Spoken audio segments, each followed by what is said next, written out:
네, 안녕하십니까. 효상 시니어 대학 여러분, 그동안 평안하셨죠? 네, 여러분, 성경 파노라마 시간이 돌아왔습니다. 성경 파노라마. 우리가 연대기로 성경을 공부하는 시간이죠. 제4강입니다. 오늘부터는요, 우리가 서론 끝나고 본론으로 들어가도록 하겠습니다. 그래서 창조시대 첫 번째 시간이 되겠습니다. 창조시대 첫 번째 시간, 하나님의 천지 창조에 대해서 함께 우리 공부하는 시간 갖도록 하겠습니다. 우리가 창세기를 들어감에 있어서 먼저요, 지난주에 배웠던 아주 중요한 부분입니다.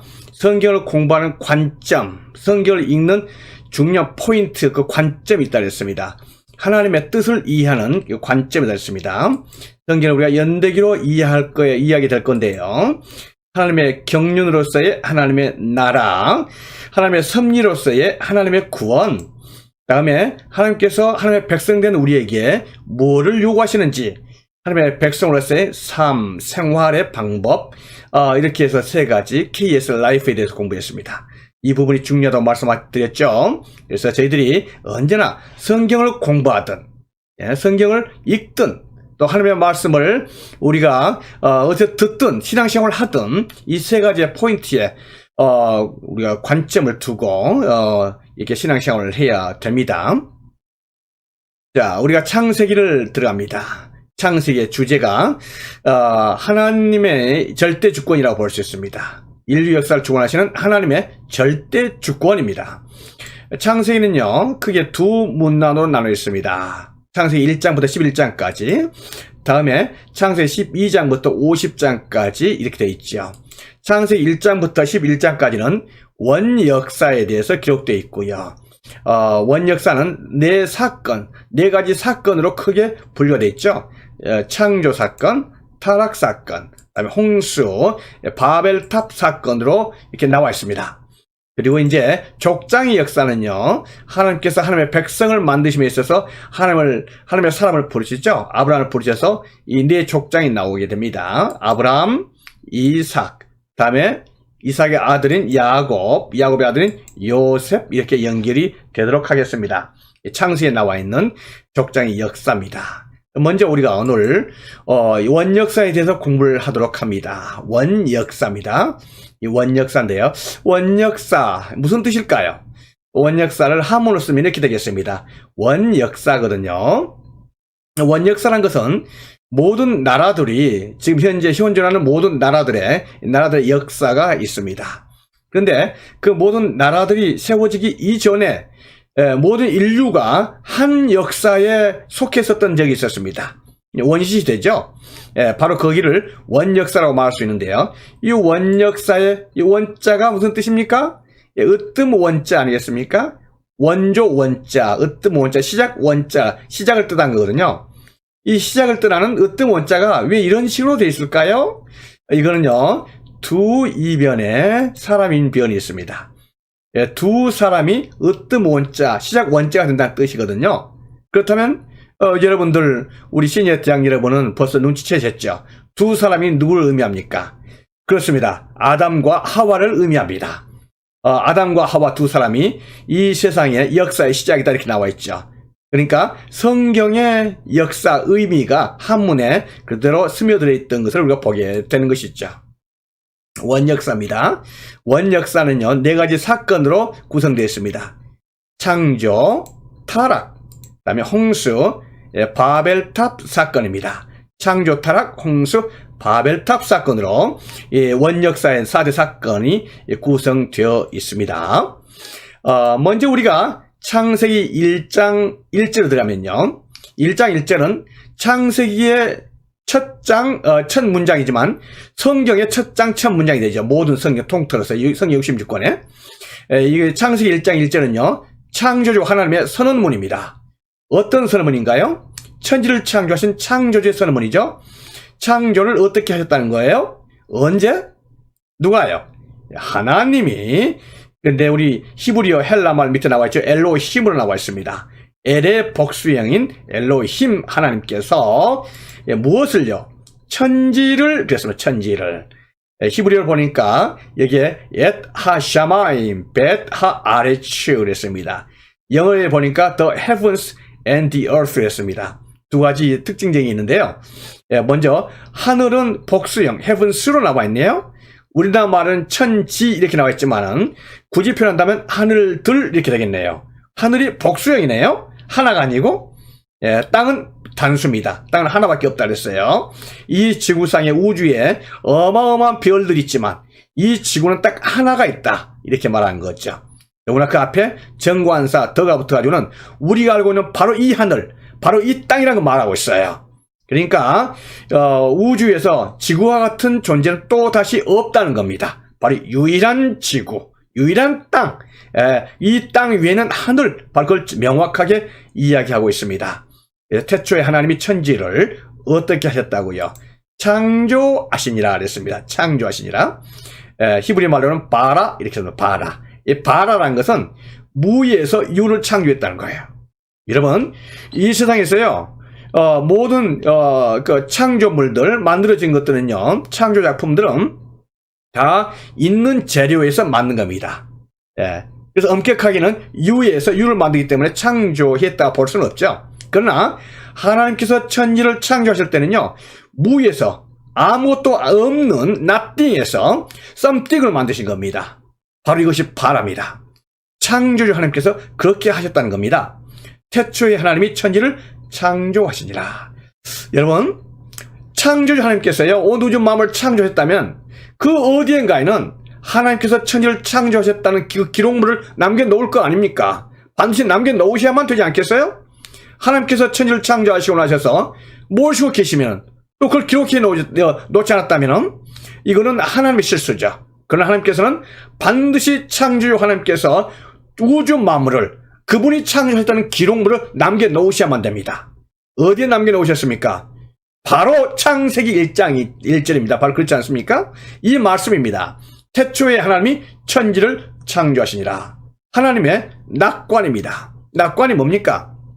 낙관은요, 그림이나 글씨를 잘 써가지고 나서는 그 작가가 그에 사인을 한 겁니다. 그래서 작가가 사인하면서 이 작품은 내가 만들었다, 또 나의 소유다, 이걸 분명하게 도장 찍은 걸 낙관이라고 하지 않습니까?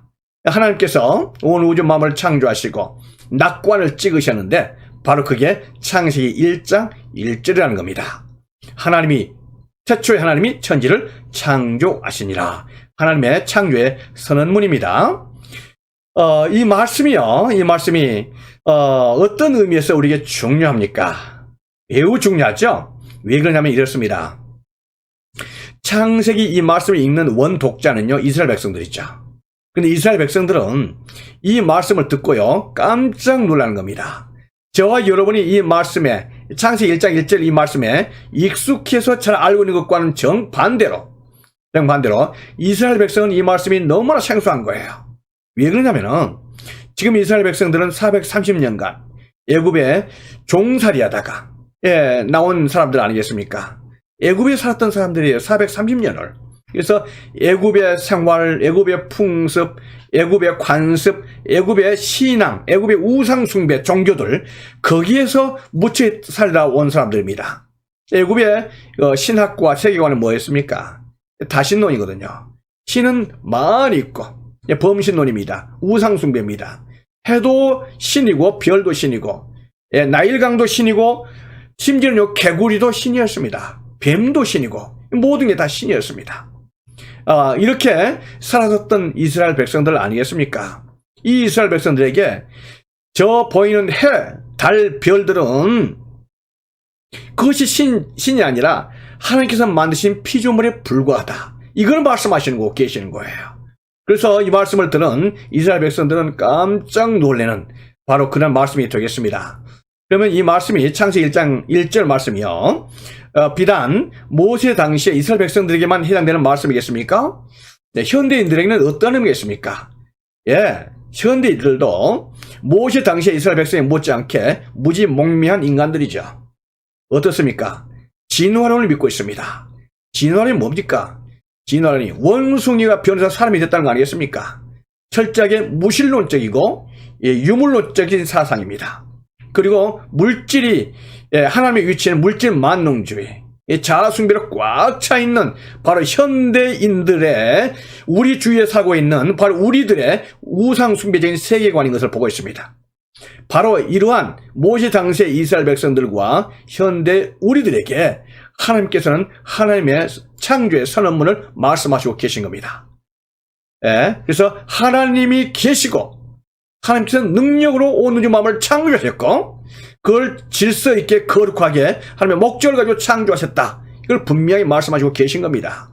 이 세상은 하나님의 주권적인 역사에 의해서 이끌어 가고 되고 하나님께서는 하나님의 나라를 세우시기 위해서 온 우주 만물을 만드셨다. 이걸 우리에게 선언해 주시고 계신 겁니다. 그래서 이 창세기 1장 1절은요. 이스라엘 백성들에게 이러한 교육적인 문장이 되겠습니다. 애굽의 우상적 세계관에 길들여진 이스라엘 백성들에게 창조주 하나님의 존재와 참 진리를 가르침으로 하나님의 백성으로서 올바른 신앙과 세계관을 교육하고 계십니다. 이스라엘 백성들, 우상적인 세계관에 쩌들어 있었던 그 이스라엘 백성들에게 현대인들, 진화론과 유물론과 무신론에 찌들어 있는 저들에게 하나님께서는 창조주 하나님이 계시다는 것을 말씀하신 겁니다. 그리고 그 하나님께서 온 우주 만물을 창조하셨다. 바로 이거를 창세기 1장 1절 말씀이 우리에게 선언적으로 해주신 창조주의 선언문이 되겠습니다. 놀라운 선언문이죠. 여러분, 창세기 1장 1절에서요. 온 천지 만물을 창조하신 분이 누구라고 말씀하십니까? 하나님, 엘로힘 하나님이라고 분명히 말씀하시고 계십니다. 이 하나님의 천지 만물은 하나님께서 창조하셨기 때문에 하나님의 소유권을 가지고 계시다. 이걸 말씀하시고 계신 거예요. 우리가 여기서 한 가지 한번 살펴보도록 하겠습니다. 하나님께서 창조주이시고 천지 만물을 창조하시는데요. 우리가 다른 구절을 한번 보겠습니다. 요한복음 1장 이렇게 보면요. 1장 1절 태초에 말씀이 계셨다 그랬습니다. 만물이 이 말씀으로 말미암아 지은 바 되었는데 지은 것이 하나도 이 말씀이 없이는 된 것이 없느니라 이렇게 말씀하셨어요. 여러분 무슨 뜻입니까? 3절에서요. 만물이 말씀으로 말미암아 지은 바 되는데 지은 것이 하나도 말씀이 없이는 된 것이 없느니라. 그럼 이 말씀이 누구를 의미합니까? 말씀은요 창조주라고 말씀하시고 계십니다. 그렇죠? 만물이 말씀으로 말미암아 지은 바 됐다 했으니까 말씀은 창조주라고 말씀하셔요. 네. 그러면 우리가 14절 말씀, 요한복음 1장 14절 말씀을 이렇게 말하고 있습니다. 말씀이 육신이 되어 우리 가운데 거하셨다 이렇게 말씀하세요. 말씀이 뭐가 됐다고요? 육신이 되어서 우리 가운데 계셨다. 성육신 하신 분이다 이렇게 말씀하시죠. 누구십니까? 그렇죠. 말씀이 육신이 되신 예수 그리스도, 우리 주님을 말씀하시고 계신 건 아니겠습니까? 근데 이 우리 말씀이신 예수님께서 누구시라고요? 창조주 하나님이라고 요한복음 기록하고 있습니다. 놀라운 말씀입니다. 그래서 우리는 여기서 한 가지 중요한 진리를 참 이렇게 정리할 수 있겠습니다. 창조주는요 삼위일체 하나님이 창조이십니다. 성부 하나님, 성자 하나님, 성령 하나님께서 온 우주 만물을 창조하셨다 이렇게 분명히 말씀하시고 계십니다. 그래서 성부, 성자, 성령 하나님께서 창조의 섭리 가운데서 같이 개입하시고 운영하셨다 이렇게 우리에게 말씀하시고 계시는 거예요. 중요한 부분을 정리하게 되겠습니다. 자, 이렇게 하면서요 우리는 창조의 순서로 들어가도록 하겠습니다. 창조 순서 여러분들 아시면요 따라서 하시고 정리해 보도록 하겠습니다. 첫째 날 뭐를 만드셨나요? 예, 빛을 만드셨다 그랬습니다. 둘째 날은요 하늘을 만드셨죠. 셋째 날 뭘 만드셨죠? 예, 바다와 육지를 가르시고 식물을 만드셨다 말씀하시고 계십니다. 넷째 날은요 해, 달, 별을 만드셨다. 다섯째 날은요 예, 그렇습니다. 바다의 조류, 어류, 공중의 조류를 만드셨다 이렇게 말씀하시고 계시죠. 여섯째 날은요 예, 그렇습니다. 육상동물 그리고 사람을 만드셨다 이렇게 말씀하시고 계십니다. 우리가 이 부분을 다시 한번 이렇게 살펴보도록 하겠습니다. 아무것도 없는 무의 상태, 암흑의 세상에 있었습니다. 그런데 하나님께서 첫째 날 뭘 만드셨습니까? 땅을 만드셨습니다. 근데 땅이 이렇게 혼돈 가운데 어떤 형태가 없는, 형태를 갖추지 못한 상태에서 공허 가운데 있었고 깊은 어둠이 자리 잡고 있었습니다. 이 어둠이 있었던 그 이유를 성경이 이야기하고 있습니다. 왜냐면 수면 위에 깊은 수면이 이 땅을 덮고 있기 때문에 그렇다 이렇게 말하고 있죠. 근데 수면은요, 수면 위에 하나님의 영이 운행하시고 계셨던 것을 보게 됩니다. 그래서 첫째 날 천지 창조의 시작이 된 것을 보게 되는 거죠. 그래서 하나님께서 첫째 날 빛이 있으라 하시니까 빛이 있게 되었습니다. 이 빛은요, 시편 36편 9절에 보면은 생명의 원천이 되는 빛이라 했습니다. 이 빛은요, 히브리 말로 오르입니다. 오르란 것은 스스로 빛이 나는 빛 자체를 말하는 거예요. 스스로 빛나는 빛. 뭘까요? 이 세상에 있는 빛들이 스스로 빛을 냅니까? 아니죠. 빛은 만들어지는 거 아니겠습니까? 우리가 촛불을 켬므로 초에서 빛이 나온 거 아니겠어요? 불을 켬므로 불이 만들어진 겁니다. 예. 자, 그런 관점에서 볼 때요, 이 빛은 스스로 빛나는 빛입니다. 이 빛은요, 하나님과 함께 하셨던 하나님의 얼굴에서 나오는 빛이었다. 우리가 이렇게 볼 수가 있는 거죠. 태양빛하고는 다릅니다. 그래서 생명의 원천이 되는 빛이다. 이렇게 말을 하고 있습니다. 그래서 모든 천지 만물의 창조의 시작에 첫째 날, 이 빛 자체가 생명의 원천인 빛이 만들어졌음을 말씀하시고 계십니다. 자, 정리합니다. 그렇다면요, 첫째 날 우리가 창조되어진 것들이 뭐였습니까? 그렇죠? 우리가 다 알고 계신 것처럼 빛입니다. 근데 빛만 말씀하시면요, 우리 시니어 대학 여러분 점수가 겨우 과락을 면할 정도입니다. 좀 더 높은 점수를 받아야 되지 않겠습니까? 예, 뭐죠? 첫째 날 만들어졌던 거 이미 힌트가 나갔습니다. 뭐죠? 그렇습니다. 예, 우리가 땅이 첫째 날 만들어졌고, 또요, 그렇습니다. 물이 방금 전에 말씀드렸죠? 물이 첫째 날 만들어졌다. 이걸 말하고 있습니다. 근데 이것 가지고도 안 돼요. 조금 더, 예, 우리 생각이 깊으신 분 어르신들 많이 계시니까요. 또 만들어진 게 뭐겠습니까? 제가 시간을 드려야 되겠습니까? 한번 생각해 보세요. 여러분, 중요한 부분이 있습니다. 이것은 저녁과 아침, 낮과 밤이 되어진 뭐가 있었습니까? 그렇습니다. 시간이 시작된 겁니다. 시간이 시작되고 또 거기에 땅이라는 공간, 빛이라는 공간의 형태가 이루어집니다. 첫째 날 아주 중요한 천지창조의 프레임, 스트럭처가 우리 구조가요, 예, 이루어진 걸 보게 되죠. 빛, 땅, 물, 시간, 공간이 이렇게 만들어졌던 것을 보게 됩니다. 예, 둘째 날로 이제 들어가면서요, 땅이 깊은 물 가운데 이게 물이 쌓여서 있었습니다. 그런데 둘째 날은요, 하나님께서 이 물을 두 개로 나눈 거예요. 예, 그래서 궁창 위의 물과 궁창 밑의 물을 나누면서 그 사이에 궁창을 둔 것을 보게 되겠습니다. 그래서 물을 갖다가 땅에 있는 물과 하늘에 있는 물로 나누고 그 사이를 갖다 궁창으로 이렇게 되었습니다. 궁창은 하늘이라 부르시니라 이렇게 말씀하셨거든요. 그러니까 궁창은 곧 하늘입니다.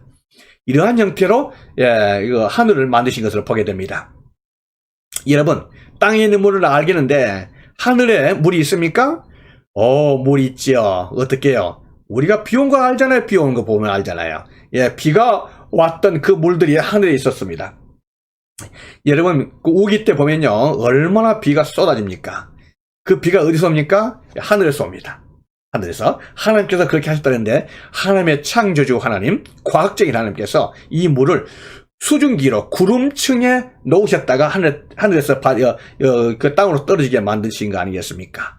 이렇게 해서 하늘을 만드시고 이렇게 하셨다. 이렇게 말씀되어 있습니다. 자, 정리합니다. 둘째 날 하나님께서 만드신 것이 뭘까요? 그렇습니다. 궁창, 이미 답이 나왔죠? 궁창입니다. 또요, 우리 시니어 대학 여러분, 머리 좋으시니까 또 깊은 묵상 가운데서 두 번째 날 만드신 게 뭐 있을까요? 예, 정답 맞추신 분 계시나요? 뭡니까? 바로 대기를 만드셨다는 거예요. 대기가 뭡니까? 공기를 만드신 거예요. 둘째 날 하나님께서 공기를 만드신 겁니다. 그래서 대기, 앞으로 이 지구 안에 동식물이 살 수 있는 그런 대기, 공기층을 하나님께서 만드셨다. 이게 둘째 날입니다. 하늘을 만드셨다는 말은 거기에 공기까지 만드셨다. 우리 이렇게 이해해야 될 줄로 믿습니다. 셋째 날입니다.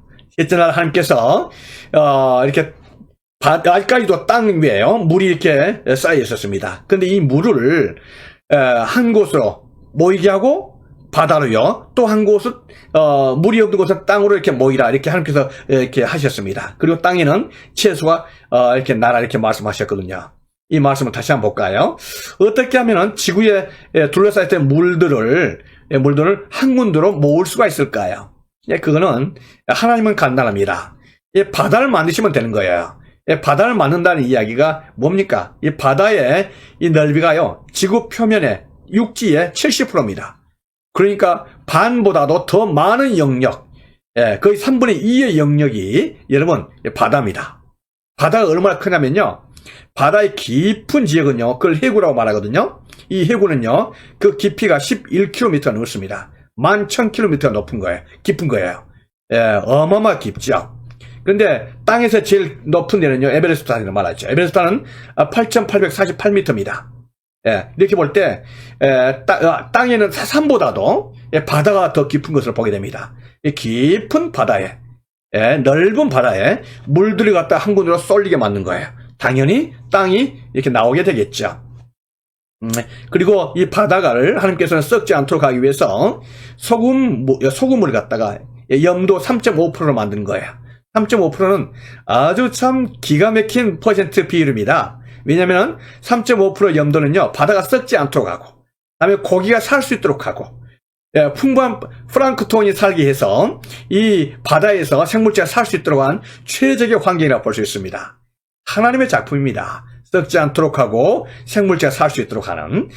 그리고 이 육지에는요, 채소와 식물이 한 30만 종의 식물이 살 수 있도록 하나님께서 다 그 종류들을 만드셨다 이렇게 말씀을 하셨습니다.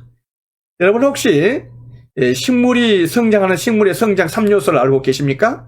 식물 플랜트가 성장할 수 있는 3가지 요소가 있어야 됩니다. 여기서 하나도 빠지면 식물이 성장할 수 없습니다. 살아갈 수 없죠. 이건요, 첫 번째가 빛이 있어야 됩니다. 두 번째가 물이 있어야 되죠. 세 번째는 공기가 있어야 됩니다. 공기. 자, 이렇게 볼 때 하나님께서 첫째 날 뭘 만드셨습니까? 빛을 만드셨습니다. 빛. 그리고 또 첫째 날요, 물을 만드셨죠. 물. 그렇습니다. 공기는요, 공기는 둘째 날 이 공기를 만드신 것을 보게 됩니다. 이렇게 하니까 식물이 성장할 수 있는 3요소를 두루 만드신 다음에 하나님께서 식물을 딱 만드시면서 이 과학적이면서 정말 순서가 정말 놀랍게 일치된 것을 보게 되겠습니다. 자, 우리가 셋째 날 정리합니다. 하나님께서 셋째 날 만드신 게 뭐였습니까? 그렇습니다. 바다와 육지를 구별해서 만드셨습니다. 그리고요, 또 뭘 만드셨죠? 그렇습니다. 식물들을 만드셨습니다. 30만 종의 식물들을 하나하나 다 만드신 하나님의 작품인 것을 보게 됩니다.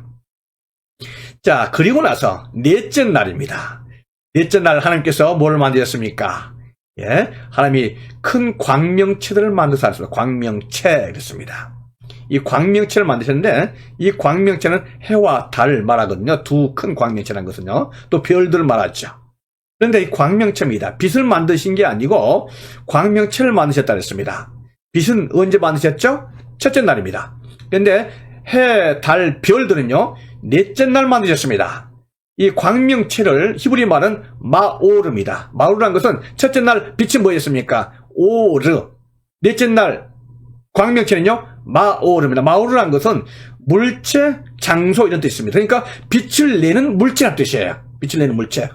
우리가 쉽게 생각한다면 촛불이겠습니다. 촛대, 촛불. 여러분, 촛불 자체가 빛을 내나요? 아니죠. 빛을 내는 물체죠. 거기에 불을 붙여줘야지, 라이터로. 그래야지 촛불에 불이 나온 거 아니겠습니까?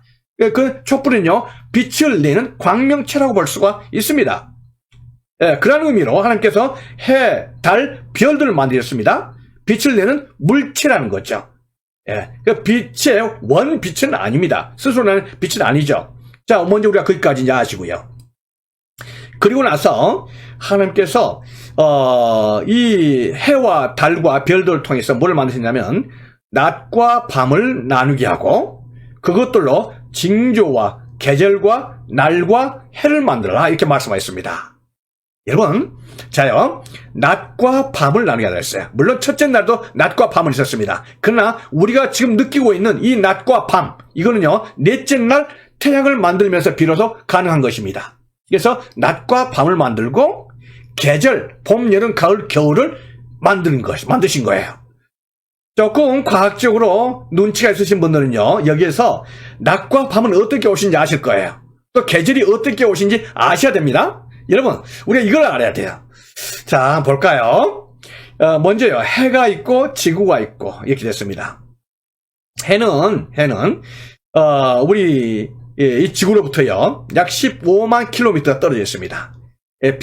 태양빛이 그 지구에까지 도달하려면요 8분 19초가 걸립니다. 8분 19초요. 왜냐면 빛은요 1초에 30만 킬로미터를 가거든요. 그래서 이렇게 됩니다. 이 태양은요 굉장히 참 신비로운 물체로 구성되어 있습니다. 이 태양은 구성 물체가 우리가 살고 있는 지구나 달처럼 이런 암석으로 된 게 아닙니다. 이 거대한 기체 덩어리입니다. 기체예요. 뭘로 구성되냐면 수소예요. 수소가 4분의 3입니다. 또 헬륨이요 4분의 1입니다. 그리고 약간의 다른 원소들이 있거든요. 그러니까 해는 수소 덩어리입니다. 수소 덩어리. 근데 이 수소 덩어리, 이 해가 핵 이융합 반응을 거쳐서 거기서 나오는 에너지가 딱 발산한 거죠. 그게 바로 우리가 보는 햇빛입니다. 그 햇빛이 우리가 사는 지구에까지 우리에까지 도달한 거죠. 다른 말로 말하면요, 해는요 거대한 수소 폭탄입니다. 계속해서 수소 폭탄이 터져서 거대한 에너지가 우리 지구에까지 도달하고 있는 것을 보게 되는 건 아니겠습니까? 해는 정말 신비로운 거죠. 하나님께서 그렇게 만드셨습니다.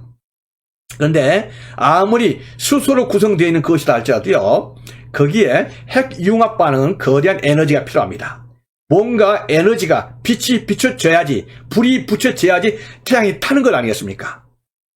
그 태양이 탈 수 있는 원 에너지, 그 라이터 역할을 해줬던 그 빛이 어디에 있겠습니까? 그렇습니다. 바로 첫째 날 만들었던 그 빛이죠. 그러니까 이 태양은요, 빛 자체가 될 수가 없습니다. 단지 광명체에 불과한 겁니다. 이렇게 해서 됐고요. 지구를 보겠습니다. 지구가 이렇게 돌아가는데요. 지구에는 두 가지 참 그 행동을 하고 있습니다. 하나는요 자전입니다. 이 자전이라는 건 뭐냐면 마치 팽이로 돌린 것처럼 지구는 스스로 돌아가요. 빙빙빙빙 돌아갑니다. 23.5도 기울어 가지고 빙빙 돌아가는 거예요. 여러분, 이 지구가 돌아가는 속도는요 1초에 465m예요. 1시간에 1670km를 갑니다. 이 돕니다. 엄청난 속도 도는 거죠. 근데 여러분, 이 지구가 도는 거 느껴지십니까? 놀이터에서 돌아가는 거 있잖아요? 거기에 타시면 어지러워서 굉장히 고생하시잖아요? 그런데 지구가 이 엄청난 속도로 1시간에 1670km 돌아가는데 여러분 느끼시나요? 어마어마하게 빨리 돌아가는데요? 이 지구의 자전, 이걸로 통해서요, 하나님께서는 한 바퀴를 돌면 지구가 아침에서 밤을 지나고 그 다음날이 되는 거예요. 그래서 하나님께서 지구의 자전을 통해서, 지구의 돌아가는 걸 통해서요, 하루를 만드신 것입니다. 아침, 다른 낮 시간, 밤, 저녁, 아침이 되는 거예요. 놀랍죠? 네, 그렇습니다. 근데 지구는 자전한 것만 아니고 또 공전을 합니다. 태양 주위를 돌아가는 거죠. 태양 주위를. 태양 주위를 돌아갈 때 그 속도가요, 엄청납니다. 1초에 30km예요. 1시간에 10만 7천 km 속도로 빠르게 갑니다. 엄청난 속도죠. 이게 태양을 갖다 도는 게요. 이렇게 어마어마한 속도로 도는데, 그렇게 해서 이 태양을 갖다가 한 바퀴 도는데 시간이 얼마나 걸리겠습니까, 여러분? 한 바퀴 도는데 이 지구가 태양을 한 바퀴 도는데 시간이 얼마나 걸리죠? 아시는 분요? 손 들어보세요. 아셔야 돼요. 왜냐면 지구가 이 태양을 한 바퀴 엄청난 속도로 도는 그 시간이 얼마나 걸리냐면요, 그게 365일이 걸리는 거예요. 1년입니다. 아시겠죠? 그래서 태양을 중심으로 공전을 함으로 말미암아 봄, 여름, 가을, 겨울이 있는 거예요. 365일입니다. 그래서 하나님께서는 자전을 통해서 낮 시간이 있고 밤 시간이 있고, 그다음에 공전을 통해서 봄, 여름, 가을, 겨울이 있도록 하나님께서 만드셨습니다. 놀라운 참 창조물이라고 볼 수 있고 과학적이라고 볼 수가 있습니다. 하나님께서 이렇게 해서 온 우주 만물을, 우주를 만드시고 태양과 저녁을, 달을 이렇게 만드신 줄로 믿습니다. 자, 정리하겠습니다. 넷째 날 하나님께서 만드신 것이 뭐라고 그러셨습니까? 그렇습니다. 해, 달, 별들, 은하계다. 다음에요. 뭘 만드셨죠? 예, 24시 365일 계절을 만드셨습니다. 뭐 때문에 그렇게 가능했습니까? 예, 지구의 자전과 공전 때문에 가능했다. 이렇게 보는 거죠. 예, 우리가 이상할 것은요, 해, 달, 별들은요, 그 자체가 신이 아닙니다. 여러분, 그거는요, 하나님께서 만드신 피조물에 불과해요. 지금 애굽 사람들은, 또 애굽에서 교육을 받던 이스라엘 백성들은요, 태양의 신이라고 믿고 왔어요. 달이 신이라고 믿고 왔습니다. 그러나 하나님께서는 바로 이스라엘 백성들에게 이걸 정면으로 깨시는 거예요. 그게 아니다. 그건 우상숭배다. 이거를 만드신 분이 계시다. 하나님께서 그걸 만드셨다. 해가 신이 아니고 달이 신이 아니고 해를 만드신 하나님이 계시다. 하나님의 그 존재, 하나님의 주권에 대해서, 하나님의 나라에 대해서 말씀하고 계신 줄로 믿습니다. 아멘. 그래서 이 말씀들은요, 이스라엘 백성들에게 놀라운 충격적인 그런 메시지가 되겠습니다. 다섯째 날 하나님께서 뭘 만드셨습니까? 다섯째 날요, 하나님께서 온 동식물들을 만드셨다. 바다의 어류, 다음에 공중의 조류를 만드셨다. 이렇게 말씀을 하십니다. 그 종류들을 만드셨다. 다음에 여섯째 날요, 드디어 하나님께서 뭘 만드셨습니까? 육상 동물을 만드셨다. 육상에, 이 땅에 동물을 만드셨는데 각 종류들을 만드셨다 그랬습니다. 육상 동물만 해서요, 그 종류가 사실 150만 종입니다. 엄청나게 많죠. 예, 그 많은 동물들을 하나님께서 여섯째 날 다 각 종류대로 만드셨다. 종류대로. 이 말씀은 아주 중요합니다, 여러분. 하나님께서 종류들을 만드셨다. 이 말씀은 왜 중요한지 제가 아주 짤막하게 이 부분에서 이야기하도록 하겠습니다. 왜냐면 여러분 찰스 다윈을 아시죠? 찰스 다윈이 종의 기원이라는 책을 썼습니다. 이 찰스 다윈은요, 이 세상에 있는 것들은 하나님께서 만드신 것이 아니고 스스로 진화되어서 만들어진 거다. 이걸 주장하기 위해서 종의 기원이라는 책을 만들었거든요. 원래 찰스 다윈은 유태인이었는데 이 사람이 하나님을 배신해서 이렇게 됐습니다. 생명은 무생물에서 생물로 변화된 자연 발생으로 만들어진 거다. 그 척추 동물은 양서류에서, 양서류는 파충류에서, 파충류는 조류나 포유 동물로 진화된다. 이렇게 말한 거예요. 찰스 다윈의 종의 기원은 철저하게 무신론, 하나님은 없다로부터 시작됩니다.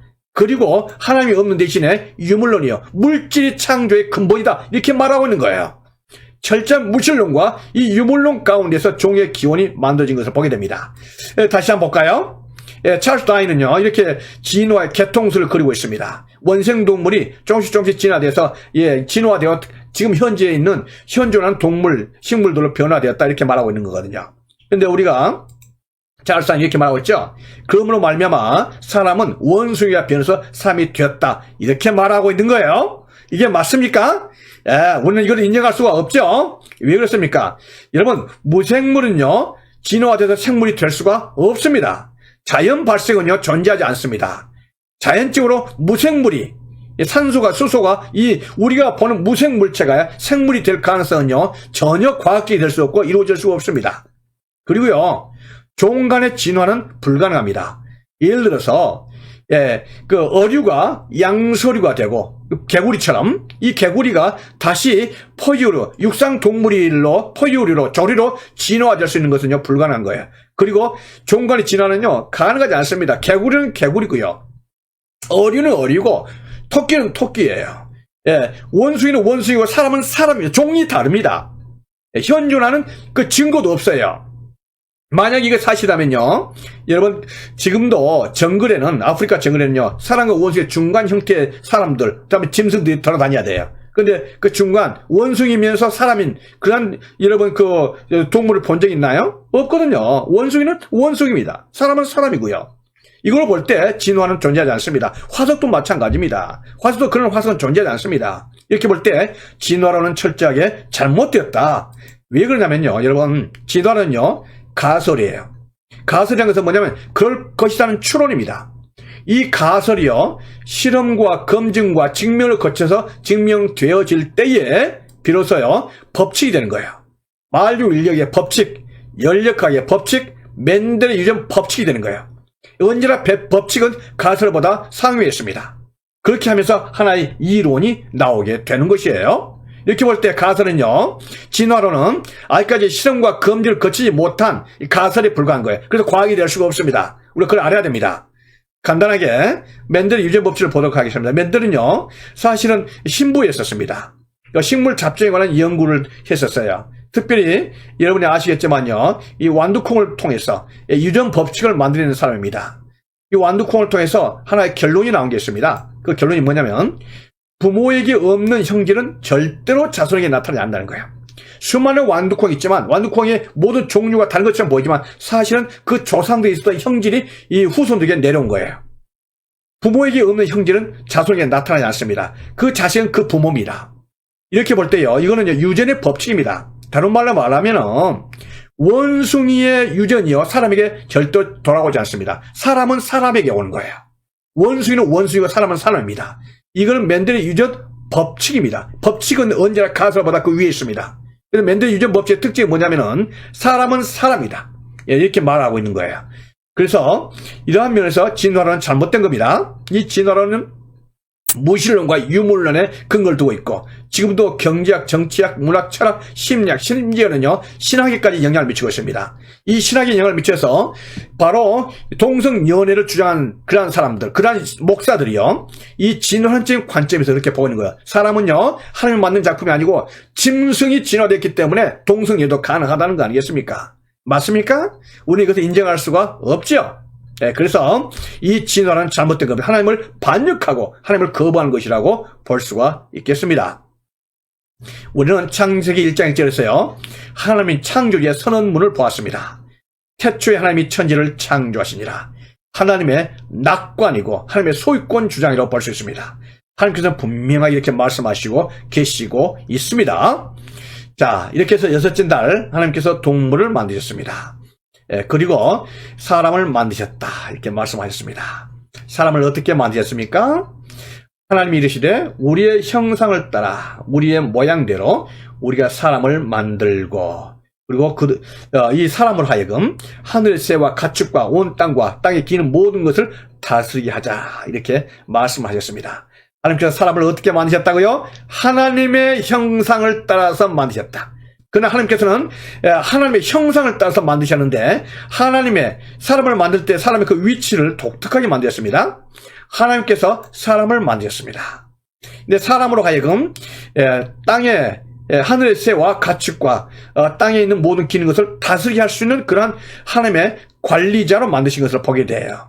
그래서 자연계와 만물은요 사람에게 순종해야 됩니다. 사람은 누구에게 순종해야 되는 거예요? 하나님에게 순종해야 되죠. 하나님에게 이렇게 됩니다. 그래서 사람은요 하나님과의 관계 속에서 제사장의 역할을 하는 거예요. 하나님의 형상을 따라 만든 이 사람은요 하나님과의 교제와 하나님과 교통을 위해서 하나님께서 만드셨던 것을 보게 되는 거죠. 뿐만 아니라 자연계 만물을 다스린 청지기로서의 그런 하나님의 대리자로서의 사람을 참 이렇게 만드신 걸 볼 때 사람은 아주 신분이 고상하고 고귀하게 저와 여러분은 창조된 줄로 믿습니다. 하나님께서 그러한 목적으로 사람을 창조하셨던 것을 보게 되는 거예요. 이러한 사람을 하나님께서 어떻게 만드셨다 그랬습니까? 창세기 2장 7절 말씀에서요 여호와 하나님이 땅의 흙으로 사람을 지으시고 생기를 그 코에 불어넣으셨다 했습니다. 여호와 하나님이 사람을 지으셨다는 거예요. 여러분, 사람을 누가 만드셨습니까? 하나님께서 만드셨다고 말씀하세요. 저와 여러분을 누가 만드셨다고요? 하나님께서. 그 하나님께서 천지만물을 창조하신 그 하나님께서 저와 여러분을 창조하셨어요. 근데 뭘로 창조했습니까? 땅의 흙으로 만드셨어요. 흙으로. 저와 여러분의 소재는요 대단한 것 같지만은 흙입니다. 흙에 불과합니다. 아담아, 흙으로 만든 거예요. 그리고 아담을 만드신 거예요. 흙입니다. 저 여러분, 우리는 흙인 것을 아셔야 됩니다. 아무리 잘 갖고 돼도 우리는 흙에 불과해요. 토기 그릇입니다. 그런데 그 토기 그릇에 하나님께서요 하나님의 기운을 불어넣으신 거예요. 생기를 그 코에 불어넣으셨다. 하나님의 기운을 불어넣으심으로 사람이 어떻게 됐습니까? 생명이 되었다, 이렇게 말씀하셨습니다. 여러분, 우리는 흙에 불과하지만 하나님의 기운, 하나님의 생기가 우리 속에 있는 줄로 믿습니다. 그래서 하나님께서는 우리를 사람으로 만드신 거예요. 이 땅에는 사람이 있는 사람이지만 흙만 있는 사람이 있을 수 있습니다. 사람이 아니죠. 짐승과 다를 바가 없습니다. 반드시 뭐가 있어야 됩니까? 하나님의 기운이 있어야 되지 않겠습니까? 하나님을 알고 하나님께 예배하고 하나님의 형상이 있는 그러한 사람이 되어야 되겠습니까? 그런데 방금 우리가 봤던 진화론자들은요, 하나님의 그 이미지, 하나님의 형상을 거부하는 사람들이에요. 뭡니까? 그 사람들은요, 땅만 있는 것이고 짐승과 똑같이 살기를 원하는 거죠. 하나님의 창조의 섭리를 정면으로 거슬리는 그들의 존재 아니겠습니까? 여러분, 우리 속에 하나님의 생기가 있음을 알아야 될 줄로 믿습니다. 하나님께 주신 영혼이 있다는 것을 알아야 될 줄로 믿습니다. 그 귀한 하나님의 형상대로 창조를 받은 저와 여러분인 줄로 믿습니다. 여기 조자가 있는데요. 이 조자가 제가 관심 있어 해봤습니다. 조자는요, 흑토변의 흑입니다. 그게 하늘로부터 생기가 내려왔습니다. 그랬더니 말을 하는 거예요. 여러분, 흑에 생기가 돼서 말을 했다. 하나님께 아를 고자 아니겠습니까? 알 고자는 하나님께 기도하고 아뢰는 거예요. 알 고자죠. 근데 이러한 사람이 걸다니게 된 거예요. 이렇게 해서 바로 이 창조할 때 질을 주어져야 되는 거예요. 놀랍지 않습니까? 예, 그래서 하나님께서 이렇게 해서 사람을 창조하였다. 이렇게 말씀하시죠. 하나님께서 모든 걸 다 창조하시고 그들에게 복을 주셨습니다. 생육하고 번성하여 땅에 충만하라, 땅을 정복하라, 이렇게 말씀을 하시고 계십니다. 여러분, 우리는 하나님께 복받는 존재인 줄로 믿습니다. 이 세상에 저주받기 위해서 태어난 존재는 아무도 없습니다. 하나님께서 복을 주시기 위해서 저와 여러분을 창조하신 줄로 믿습니다. 믿습니까? 네. 그리고 나서 하나님께서는 모든 것을 보시기에 심히 좋았더라. 모든 것을 보시기에 심히 좋았더라. 이렇게 대선언을 하시고 계신 것입니다. 복된 창조, 아름다운 창조, 하나님께서 보시기에 심히 좋은 창조인 줄로 믿습니다. 여기서 우리가 지난주에요, 하나님의 구원의 언약사, 이걸 보았습니다. 앞으로 계속 순서를 따라가게 되겠는데요, 오늘 우리가 뭘 봤습니까? 그렇습니다. 창조의 언약을 봤어요. 뭐였습니까? 모든 창조물에게 복을 주시는 거야. 하나님의 창조의 그 복을, 창조 언약의 복이었습니다. 네. 우리가 창조의 순서를 봤습니다. 창조의 순서에서요, 첫째 날 뭐였습니까? 예, 빛, 땅, 물, 시간요. 두 번째 날은요, 하늘과 대기. 세 번째 날은요, 바다, 육지, 식물들요. 넷째 날은요, 해, 달, 별들, 은하계를 만드셨습니다. 다섯째 날은 뭡니까? 어류와 조류를 만드시고, 여섯째 날은요, 육상 동물과 삶을 만드셨습니다. 이 말씀 창조가 왜 중요하다 했습니까? 현대에 있어서 이 잘못된 세계관과 우상 숭배에 빠지는 자들에게 하나님께서는요, 하나님이 계시다, 창조주 하나님을 선언하고 계십니다. 우리가 이걸 믿어야 될 줄로 믿습니다. 하나님의 창조의 섭리, 하나님께서는 살아계시고 하나님께서는 창조주이시다, 이걸 선언하신 오늘 귀한 시간 배운 줄로 믿습니다. 저희들 오늘 창조 배웠습니다. 성경 파노라마 시간에 제4강이었습니다. 그래서 창조 시대를 이렇게 배우면서 하나님께서 주시는 귀한 말씀 생각하시면서 우리를 만드신 분이 하나님이시다, 창세기 1장 말씀을 가지고 은혜 받는 시간 가졌습니다.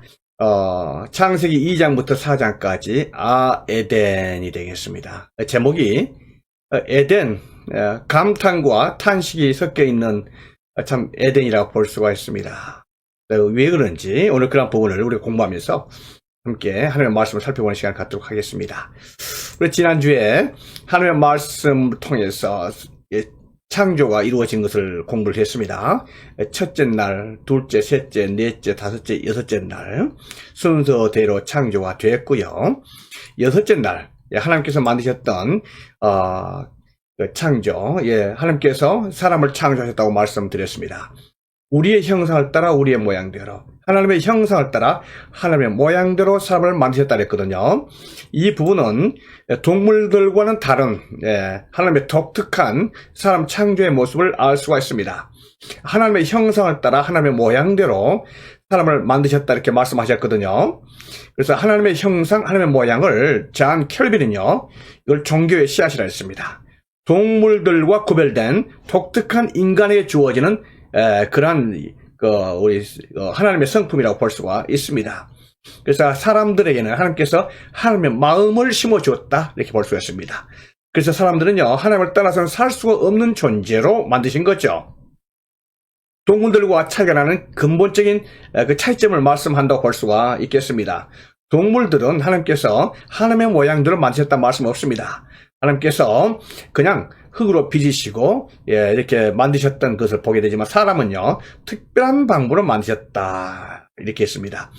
그래서 이 하나님께서는 사람을 만드시고 이 사람을요 하나님과 사람 사이에서는 제사장의 역할을 감당하기 위해서 그리고 자연 만물과의 관계 속에서는 사람이 청지의 역할을 감당하는 독특한 위치, 고귀한 위치 가운데 사람을 하나님께서 특별한 관심 가운데서 만드신 것을 보게 됩니다. 사람이 주어진 그 존귀한 하나님의 형상이라고 볼 수가 있겠습니다. 이러한 사람을요 하나님께서 어떻게 만드셨습니까? 여호와 하나님이 사람을 만드셨다 그랬죠. 우리는 누가 만드셨습니까? 하나님께서 우리를 만드셨다 말씀하셨습니다. 어떻게 만드셨습니까? 땅의 흙으로 사람을 만드셨다 그랬어요. 사람은요 다이아몬드로, 금으로, 은으로 만들어진 게 아닙니다. 땅의 흙으로, 어쩌면 가장 천한 모습, 가장 낮은 그런 흙입니다. 진흙이죠. 먼지입니다. 그래서 참 사람은 겸손해야 되는 거고 낮아져야 되는 것을 보게 됩니다. 자, 그러한 상황 속에서 하나님께서는 사람에게 하나님의 생기를 그 코에 불어넣으셨다 그랬습니다. 그래서 사람의 구성 요소는요 땅의 흙과 그 영혼이 되는 하나님의 생기가 있다 이렇게 볼 수가 있습니다. 하나님의 생기가 떠나면 사람은 흙으로 만든 그러한 존재, 아무것도 아닌 존재로 전락하게 됩니다. 하나님의 생기가 있기 때문에 사람은 고상하고 귀하다고 볼 수가 있는 거 아니겠습니까? 저와 여러분 안에 하나님께서 생기를 불어넣으신 줄로 믿습니다. 그래서 이 생기는요 하나님께서 하나님의 형상, 하나님의 모양대로 만드셨다는 하나님의 형상이 되겠습니다. 이렇게 귀하고 고상하게 만들어진 인간을 하나님께서는요 오늘 본문 말씀에서 특별하게 하나님께서 신경 써서 만드신 그 에덴 동산에 이 사람을 두셨다 이렇게 말씀을 하시고 계시네요. 여호와 하나님이 그 사람을 이끌어 에덴 동산에 두어 그것을 경작하며 지키게 하시고 오셨습니다. 에덴 동산, 여러분 이 본문 말씀에는요 중요한 부분을 우리가 오늘 분석을 할 수가 있습니다. 뭐냐면 에덴 동산이 단순한 동산이 아니고 하나님의 나라로서의 동산입니다. 뭘까요? 하나님께서는 하나님의 나라를 세우시기 위해서 에덴 동산을 만드시고 사람을 만드셨다. 우리가 이거를 어떻게 알 수 있습니까? 나라의 구성 요소에 세 가지 구성 요소에 따르지 않습니까? 뭡니까? 하나님의 백성이 있어야 되죠. 나라에는 백성이 있어야 됩니다. 국민이 있어야 되죠. 그 사람입니다. 아담과 하와, 그리고 앞으로 태어날 아담의 후예, 그 사람입니다. 그리고 에덴 동산이라는 영토가 있습니다. 하나님 나라에 있는 에덴 동산 영토죠. 그리고 주권이 있어야 되지 않습니까? 주권자는 누굽니까? 하나님이세요. 하나님 나라의 주권자는 하나님이신 것을 보게 됩니다. 이렇게 해서 백성, 영토, 주권, 이렇게 해서 한 나라의 구성의 3요소를 가지고 있습니다. 그래서 에덴 동산은 나라입니다. 무슨 나라인가요? 하나님의 나라입니다. 그렇지만 엄격하게 말하면 하나님의 나라기보다도 하나님의 왕국이죠. The Kingdom of God입니다. 하나님의 왕국입니다. 자, 이러한 구성의 3요소를 이거 하나님의 나라로서의 에덴 동산에 쓰는데요. 자, 하나님께서 그 하나님의 사람인 아담과 하와 그리고 백성에게 그 해야 될 그 의무, 그 임무를 주신 것을 보게 됩니다. 그 뭡니까? 그것을 경작하며 지키게 하시고 이렇게 씁니다. 그것을 경작하며 지키게 하신다. 하나님 나라에 하나님 백성이 해야 될 그 의무인 것을 보게 됩니다. 여러분, 우리가 여기서 한 가지 참 살펴볼 것은요. 어느 나라나 그 백성들이 해야 될 의무가 있습니다. 그 나라에 대해서 해야 될 의무죠. 대한민국 사람들은요, 해야 될 의무가 있죠. 그 의무가 뭔가요? 먼저 국방의 의무 있습니다. 또 뭐가 있습니까? 노동의 의무, 또 납세의 의무, 교육의 의무, 이런 의무도 있지 않습니까? 하나님께서는 하나님의 백성들이 해야 할 마땅한 그 의무를 주어졌습니다. 백성에게. 그것을 경작하며 지키게 한다. 이렇게 말씀을 하셨습니다. 에덴 동산에서 하나님의 사람, 아담과 하와가 해야 될 그 의무를 말하고 있습니다. 그래서 경작한다는 말은 work is, work, 일을 한다는 거죠. 땀을 흘리면서 일을 한다. 또 킹제임스 버전을 보니까 dress, eat 그랬습니다. 드레스 있다는 것은 에덴 동산인 것을 데코레이션이라고 꾸민다는 거죠. 예, 그래서 그 아름답게 꾸미는 그런 일에 아담 하와 해야 될 그 이 의무를 주셨고요. 또 하나는 지키게 한다 했습니다. 킹제임스 보려니까 keep 이 지킨다는 거죠. 그래서 굳이 우리가 이걸 말한다면은 경작과 지킨다는 걸 갖다가 현대적인 의무로 본다면은 경작한다, 노동의 의무, 지킨다, 국방의 의무 이렇게 말할 수가 있겠습니다. 예, 그래서 아담과 하와는요 에덴 동산을 지켜야 돼요. 지켜야 됩니다. 잘 가꿔야 될 뿐만 아니라 잘 지켜야 돼요. 그러한 의무를 하나님께서 주신 것을 보게 됩니다. 여러분 우리가 이 한 가지 살펴보고 싶은 게 있어요. 여러분 에덴 동산은요 죄가 들어오기 이전이에요. 가장 아름다웠던 낙원입니다. 하나님 나라의 그 낙원이었죠. 예, 여러분 하나님 나라의 그 낙원 에덴 동산에서 아담과 하와는 뭐를 했을 것 같습니까? 예, 그리고 또 우리가 이 생각 유추할 수 있는 것은 뭐냐면 우리가 하나님 나라에 다음에 간다면은 낙원에 간다면 무엇을 하기를 원하십니까? 바로 이 부분을 우리가 생각을 할 수 있는 그런 부분이라고 봐요. 예, 왜 이런 부분들이 우리가 중요합니까? 왜냐면 많은 사람들이 하나님 나라 다음에 낙원에 가면은 뭐를 할까로 생각할 때요. 여러분 생각해 보셨습니까? 하나님 나라에 가면 무엇을 할 것인지. 또 아담과 하와는 하나님 나라 에덴 동산에서 무엇을 했을까? 그 낙원에서. 혹시 여러분이 이런 것을 생각하고 계셨습니까? 뭐냐면은 이렇게 남태평양, 태평양 한가운데 있는 그 오지 섬에서 말이죠. 해먹 이렇게 깔고 그늘에서 자다가 또 때 되면은 가서 고기 잡아먹고 또 과일 따먹고 이렇게 희낙낙하는 그러한 무릉도원과 같은 그러한 것을 하나님의 나라 에덴 동산으로 생각하셨습니까? 여러분 하나님 나라가 천국이 낙원이 에덴 동산이 이런 곳이었을까요? 여러분이 어떻게 생각하십니까? 한번 생각을 해보셨나요? 그런데 오늘 본문 말씀은요 이런 것 같지가 않습니다. 뭡니까? 에덴 동산에서 아담과 하와가 해야 될 일 뭐였습니까?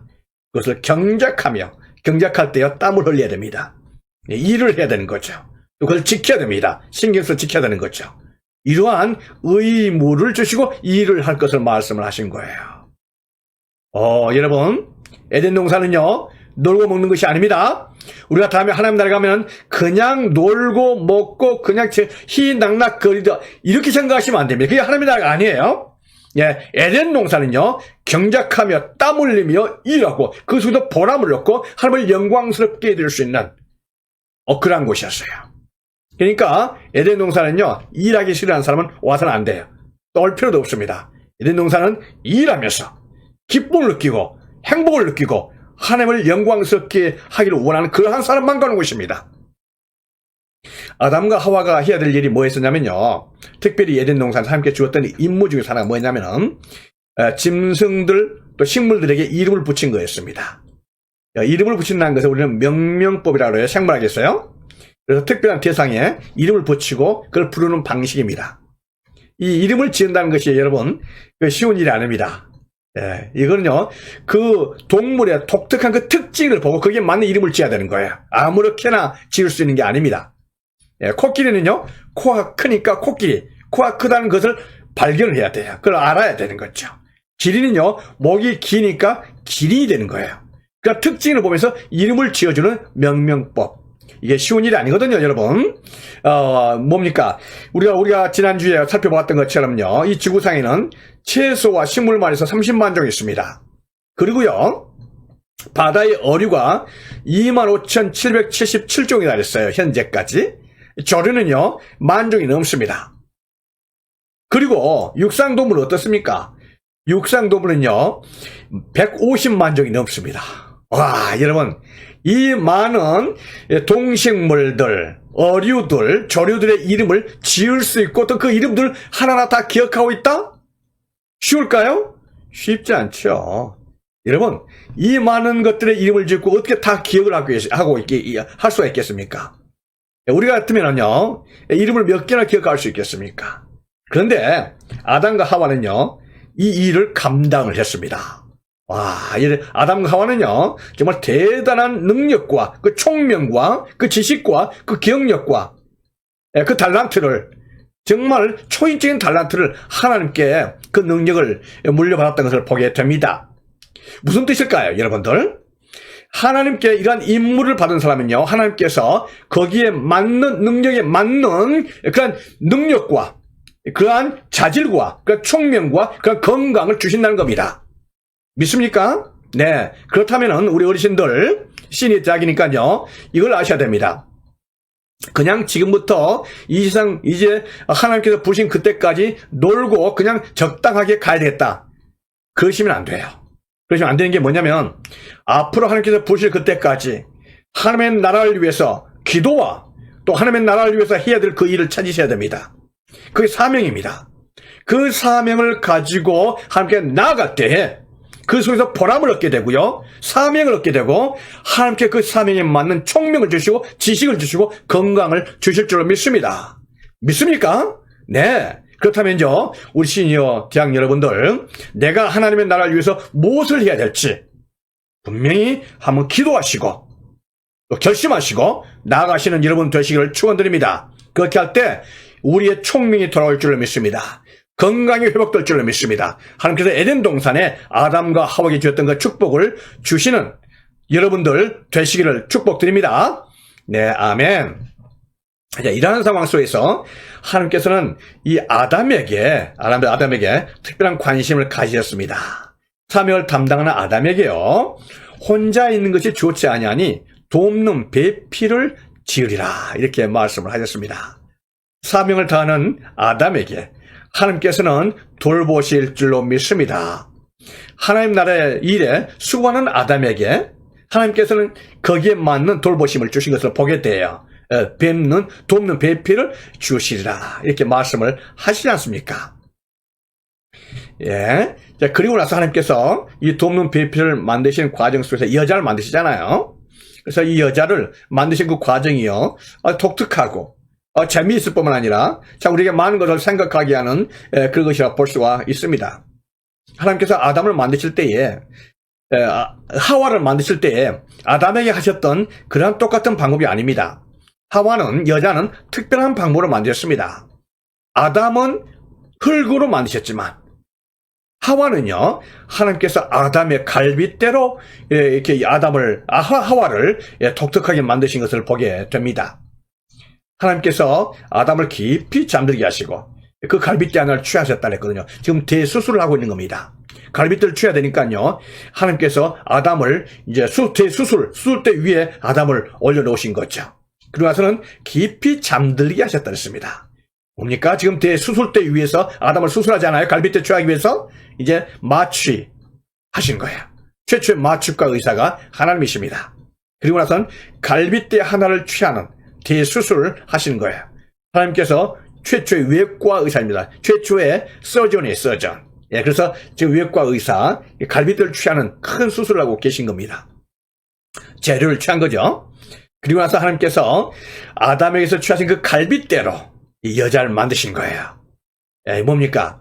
이 재료 했던 그 체세포를 가지고 여자를 갖다가 복제 인간을 만든 거죠. 아담의 복제 인간입니다. 여자를 만드셨다, 이렇게 말씀하셨습니다. 이 여자는 아담의 갈빗대로 만드신 독특한 그런 피조물인 것을 보게 됩니다. 이렇게 할 때에 아담이 이 하와를 봤을 때요, 내 뼈 중에 뼈요, 살 중에 살이다. 너는 나다, 이렇게 고백하는 거예요. 너는 내 갈빗대다, 나다, 이렇게 보고 있는 것입니다. 그래서 아담은요, 하와를 보면서 너는 나라는 것을 아는 거예요. 나의 갈빗대라는 것을 아는 거죠. 와, 이렇게 하나님께서는 아담과 하와를요, 독특하고 정말 의미심장하게 만드신 것을 보게 됩니다. 참 아름답지 않습니까? 우리가 여기서요, 한 가지 한번 과학적인 부분을 살펴보도록 하겠습니다. 먼저요, 여러분, 아담 남자잖아요. 남자가 갈빗대를 이렇게 빼가지고 여자를 만났으니까, 아담은, 지금 현재 남자들은요, 갈빗대가 여자분들보다 더 많을까요? 적을까요? 네. 그 양쪽에 12개에서 24쌍이 있거든요. 갈빗대는요, 늑골입니다. 이렇게 할 때 아담의 그 갈빗대 하나 빼서 이렇게 줬으니까 없는 것처럼 보이지만요, 그렇지 않습니다. 사실요, 그 갈빗대는 갈빗대를 취해서 여자를 만든다 할지라도 그 갈빗대는 조금 후에, 얼마 후에요, 다시 원상 회복됩니다. 재생하는 능력이 갈빗대에 있거든요. 그래서 혹시 갈빗대 문제가 있거나 손상되었다 할지라도 다음에 세월이 흐르면요, 이게 회복이 돼요. 그래서 완전히 또는 부분적으로 회복이 되는 것을 볼 때 갈빗대는 재생 능력이 있어서 참 놀라운 겁니다. 재밌죠? 예. 자, 그렇게 하고요. 또 하나는요, 혹시 갈빗대를 취해서 좋다 할지라도 다음에 태어날 아담의 후손들은요, 갈빗대가 없는 아이가 태어날까요? 그렇지 않죠? 여러분, 혹시 어르신들이 또 일하는 분들이요, 잘못해서 손가락이 하나 다쳤다 쳐요. 잘라졌다거든가. 그래서는 안 되지만요, 이렇게 할 때 그 자식이 손가락이 없는 자식이 태어나나요? 아니죠. 원래 온전한 인간이 태어난 겁니다. 그래서 아담에게 그 갈빗대 하나가 취해서 빼서 여자를 만든다 한다 할지라도 그 후손은요, 똑같은 12개 24쌍 12쌍에 24대의 갈빗대가 그대로 있는 것을 보게 됩니다. 그래서 하나님께서는 아주 독특한 방법으로 이렇게 여자를 만드셨다, 이렇게 보게 되겠습니다. 이렇게 해서 하나님께서는요, 우리 아담과 하와를요, 에덴 동산에다 두셨습니다. 에덴 동산은 정말로 아름다운 곳이었습니다. 낙원이 있었죠? 먹을 게 풍성했었고 가장 아름다운 모습에 하나님께서 주신 낙원이었던 것을 보게 됩니다. 그런데 오늘 우리가 그 창세기요 2장 말씀에 보면요, 이런 말씀이 있습니다. 동산 가운데, 에덴 동산 한 가운데에 두 그루의 나무가 있었다 그랬습니다. 뭐가 있었습니까? 생명나무와 선악을 알게 하는 나무가 있었다, 이렇게 말씀을 하셨습니다. 하나님께서는 그 풍요로운 에덴 동산에 특별한 두 그루를 주셨다, 이렇게 말씀하신 거예요. 생명나무, 또 선악을 알게 하는 나무, 이 두 그루의 나무를 주셨다, 이렇게 말씀했습니다. 특별한 하나님의 뜻이 있는 줄로 믿습니다. 그리고 이 에덴 동산, 하나님의 나라에 하나님께서는 특별한 법을 제정하십니다. 이걸 우리는 에덴의 법이라고 말할 수가 있습니다. 에덴의 법, 어떤 법이었습니까? 자, 우리 이 부분을 한번 잘 분석을 해볼 수 있도록 하면 좋겠어요. 이 에덴의 법을 만드신 분이 누굽니까? 제정자는요, 하나님이십니다. 예. 그리고 이 법을 받은 사람은 누굽니까? 수신자는요. 예. 그 사람은요, 그 사람이죠. 아담과 하와입니다. 그리고 아담과 하와의 그 후에 태어날 후손들을 말한 거죠. 이 법은 하나님의 명령이라고 말씀하셨습니다. 하나님께서 아담과 하와 상의해서 이걸 법을 만든 게 아니에요. 하나님께서는 이거 주권적으로 하나님의 법을 만드신 것입니다. 명령하셨다 했어요. 그러면 하나님께서 이 법을 명령하실 수 있는 권한과 능력과 자격이 있나요? 예, 물론 있죠. 왜 그렇습니까? 하나님께서는 창조주 하나님이십니다. 사람을 만드신 창조주 하나님이십니다. 에덴 동산을 만드신 분이십니다. The Kingdom of God, 하나님의 왕국의 왕이십니다. 하나님께서는 충분하게도 이 에덴의 법을 만드시고 집행할 수 있는 자격이 있으신 그런 분인 것을 우리는 압니다. 네. 이 에덴의 법에는요, 해라와 하지 마라가 있었습니다. 하라는 뭐였습니까? 무슨 과일이든지 마음대로 모두 좋다는 거예요. You are free입니다. 어떤 과일이든지 마음대로 얼마든지 먹어도 좋다, 이렇게 말한 거예요. 단지 하나만 먹지 말라는 겁니다. 단지 하나, 뭡니까? 선악을 알게 하는 나무의 그 열매만큼은 따먹지 말라, 하나님께서 이렇게 말씀을 하시는 거예요. 예, 하나님께서 주신 분명한 뜻이 있고 목적이 있는 줄로 믿습니다. 선악을 알게 하는 그 나무만큼 먹지 말라, 예, 그렇게 말했습니다. 자, 우리가 이 선악과를 먹어도 좋고 먹지 않아도 좋고, 뭐 그럴 수도 있겠죠. 예, 하나님께서 이걸 만들어 놓으셨으니까요. 그런데 이 선악과를 먹으면 됩니까, 안 됩니까? 예, 우리가 안 되는 거 아시죠? 왜 그렇습니까? 법이거든요. 예, 법은 지킬 수도 있고 안 지킬 수도 있습니다. 그러나 지킬 때는 괜찮지만 안 지킬 때는요, 거기에 상응하는 처벌이 있게 되겠습니다. 바로 그걸 알아야 되죠. 법에는요, 상벌의 원칙이 있다, 이 말이죠. 자, 선악과에 대한 상벌의 원칙이 뭐였습니까? 상은 뭐죠? 선악과를 안 먹을 때는 생명과일을 먹으면 말미암은 영생입니다. 그러나 이 선악과를 따먹을 때는 어떤 문제가 생깁니까? 내가 먹는 날에는 뭐라고요? 반드시 죽으리라 이렇게 말씀하십니다. 이 상벌이 분명히 이것을 보게 되는 것이죠. 자, 여러분, 아담과 하와는요, 이 에덴의 법이 참으로 그들에게는 큰 문제가 되지 않았습니다. 왜냐하면 선악과를 안 따먹어도 전혀 문제가 안 됐습니다. 선악과 말고도 먹을 게 너무나 많고 풍요로운 그러한 낙원이었었거든요. 그래서 아담과 하와는요, 여기에서 충분한 자유와 그 행복과 평화를 누리고 살았던 것을 보게 됩니다. 그러나 한 가지, 선악과만 따먹지 말라는 그 하나님의 법 안에 있었던 것을 보게 되는 것이죠. 우리가 여기에서 하나님의 나라의 법으로서 이 에덴의 법을 살펴보도록 하겠습니다. 자, 에덴의 법입니다. 예, 하나님께서는요, 하나님의 나라의 주권자는 왕이신 하나님께서입니다. 하나님의 주권은요, 하나님의 통치를 의미합니다. 그렇죠? 하나님의 통치는 뭘로 통해서 집행되나요? 하나님의 법이죠. 무슨 법입니까? 에덴의 법이죠. 선악과를 따먹지 말라는 것은 하나님의 법이고요. 예, 그것을 먹지 말라는 하나님을 언제나 염두에 두어야 되는 그 하나님의 법인 것을 보게 됩니다. 그래서 이 선악과에는요, 에덴 동산에는 하나님의 나라의 하나님의 주권의 그 법이 있었던 것을 보게 돼요. 하나님께서는 이 선악과를 통해서 그래서 충분한 거의 언리미티드 그 어서로티를 가지고 있었던 그 무제한적인 그런 자유를 누리고 있었던 아담과 하와였습니다. 그러나 아담과 하와가 거기서 그토록 충분한 그런 자유와 그런 권한을 누리고 있을 때에 아담과 하와는요, 자칫 잘못 생각하면은 에덴 동산의 주인이 자기인 걸로 생각할 수 있죠. 그러나 그러면 안 되잖아요. 왜 그렇습니까? 아담과 하와는요, 피조물이고 에덴 동산의 청지기에 불과합니다. 거기에서는요, 자기들이 언제나 피조물이라는 사실, 자기들 위에 하나님이 계시다는 사실을 언제나 알고 깨닫고 느끼고 그 하나님을 바라봐야 됩니다. 그 하나님을 찾고 함께 예배드려야 할 위치 가운데 있어야만 되는 거예요. 바로 그것을 발견하게 하고 바로 그것을 생각하게 하는 것이 무엇이었습니까? 그게 바로 선악과입니다. 그래서 충분한 자유를 누리면서 에덴 동산 중앙에 있는 그 선악과를 보면서 난 저것을 먹으면 안 된다. 하나님께서 먹지 말라고 말씀하셨지. 하나님을 생각하게 하는 바로 에덴 동산의 그 선악과인 것을 보게 됩니다. 하나님께서는 선악과를 통해서 내가 너의 주인이다. 창조주여 섭리여 구속자라는 사실을 하나님께서는 에덴 동산의 선악과를 통해서 아담과 하와가 깨닫도록 한 거였습니다. 사랑하는 우리 어르신 여러분, 선악과는요, 결코 아담과 하와에게 그 족쇄가 아니었습니다.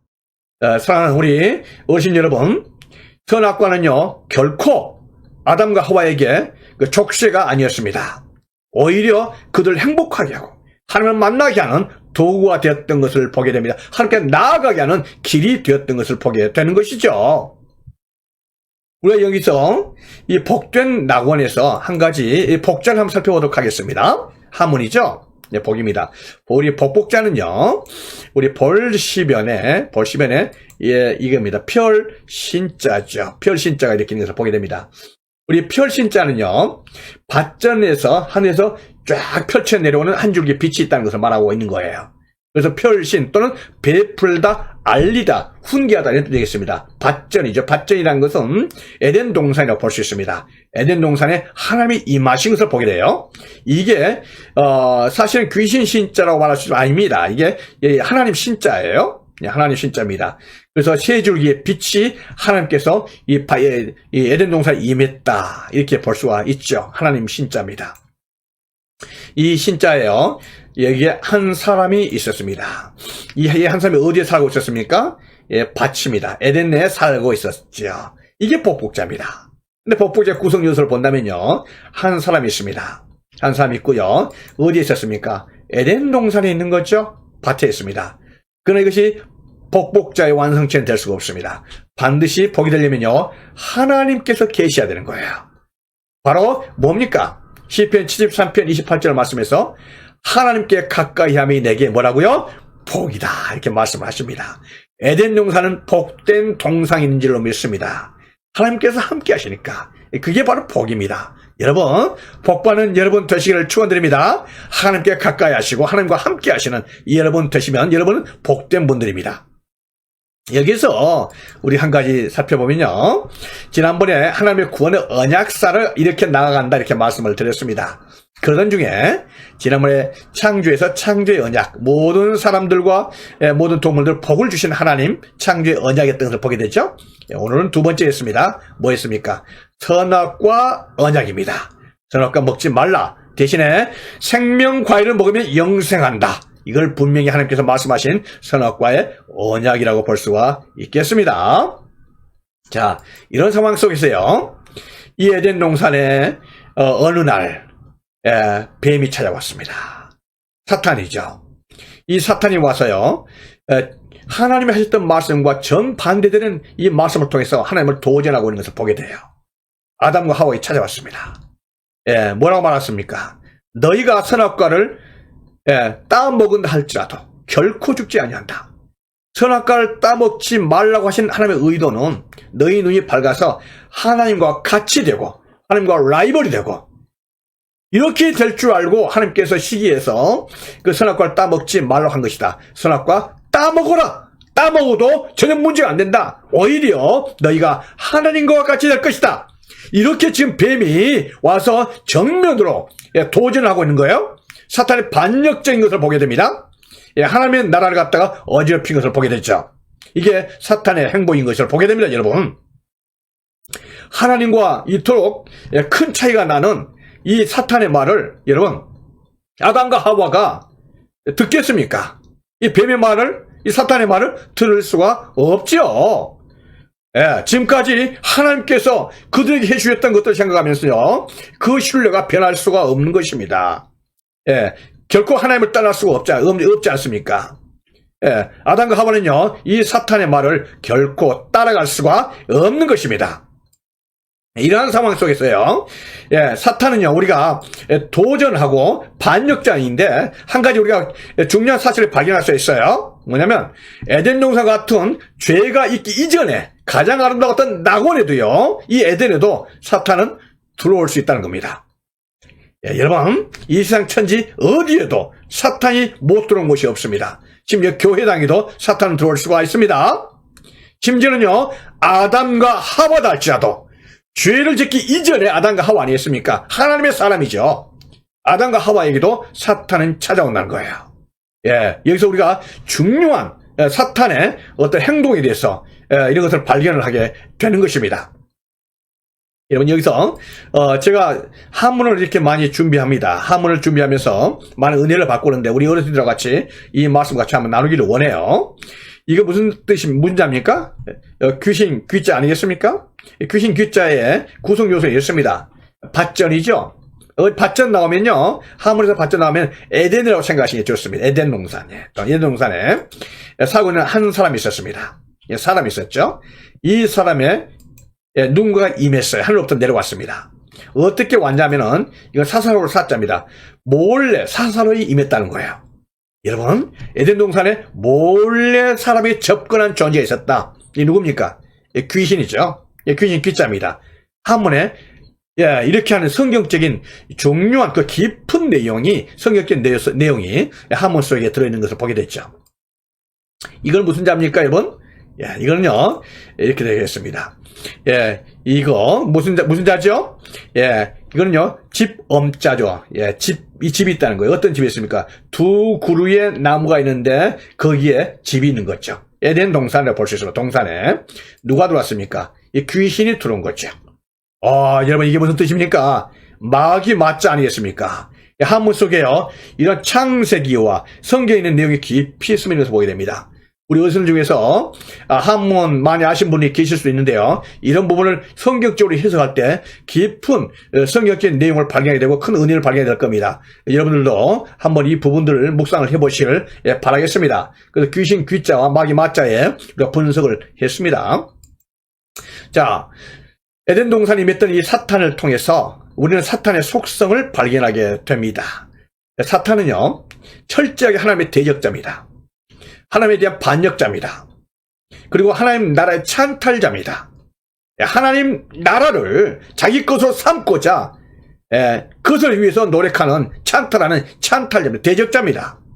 그래서 그 자신은요, 그 자신이 하나님과 같은 선상에 있기를 원하는 하나님의 반역자인 것을 보게 되는 거 아니겠습니까?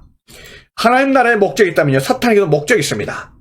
하나님께서는 하나님의 나라를 건설하는 목적을 가지고 있다면 사탄은요, 마찬가지로 사탄의 나라를 건설합니다. 사탄의 나라에도요, 백성, 영토, 주권이 있습니다. 백성이 뭡니까? 그 사탄의 백성은요, 하나님의 백성을 자기 백성으로 뺏어가요. 아담과 하와, 아담과 이브, 그리고 그 후에 태어날 존재들요, 하나님의 백성이 있음에도 불구하고 그들 유혹해서 시험에 빠져서 그들을 자기의 편으로 끌어들이는 이 사탄의 백성을 삼으려고 하는 거 아니겠습니까? 그리고 사탄에게도 영토가 필요하죠. 에덴 동산을, 하나님의 나라, 하나님의 영령이 에덴 동산을 자기 것으로 삼으려고 한 이 사탄의 간교한 찬탈자의 모습을 보게 됩니다. 그렇게 해서 이 사탄의 나라의 주권을 행사하는 거죠. 그 사탄의 나라의 철저한 주권자가 누굽니까? 이 사탄이죠. 사탄의 마음대로 하는, 조종하는, 사탄의 마음대로 통치하는 그 백성과 그 영토를 갖기를 원한 거 아니겠습니까?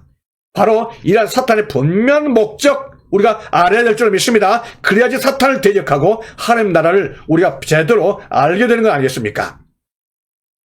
자, 이러한 상황 속에서 아담과 하와가 사탄의 말을 참 들을 수가 없는데 반복적으로 끊임없이 찾아오는 이 사탄의 유혹 속에 어느 날부터 이 사탄의 말을요, 마음속에 품기 시작한 거예요.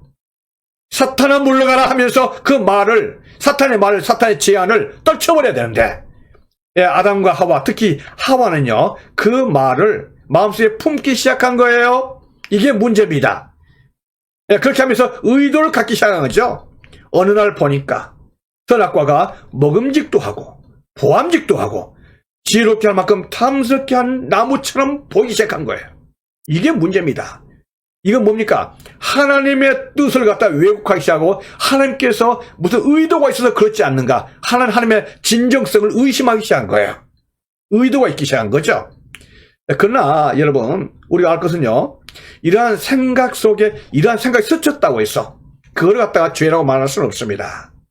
그런데 이게 한 번, 두 번 스치기 시작하고 이게 마음속에 간직하기 시작하면 문제가 생깁니다. 그 문제가 뭡니까? 어느 날 이 깊은 생각 속에 있었던 계획들이요, 계획이 되어지고 그리고 그것이 행동으로 옮겨지게 되는 거예요. 이때는 문제가 심각해집니다. 여러분, 생각이 스친 것까지는 어쩔 수 없지만 이 스치는 생각이 반복적으로 내 마음속에 남게 되고 그것이요, 계획이 되어지고 계획적인 행동이 되어질 때 이게 문제가 되는 것이죠. 이게 범죄의 구성 요건이 되는 것입니다.